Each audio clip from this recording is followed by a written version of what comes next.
This is my bone stock 2011 Dodge Sport Ram 1500 with 5.7 Hemi. I guess I shouldn't say it's got a Mufflex 14-inch Magnaflow muffler on it. I'm gonna do a cold start here at Crackle. It's about minus 15, I think. That's what the phone says. I don't know. Take a peek here at the thermometer and see what it says. It's got about, let's see, 9,500 K on it. Still haven't done an oil change on it yet. Just waiting for the light. Bought it in July. It's December 3rd today.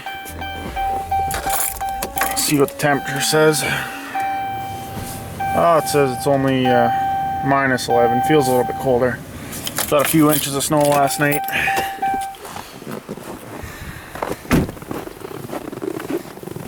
I'll use the command start. Get the good noise back here.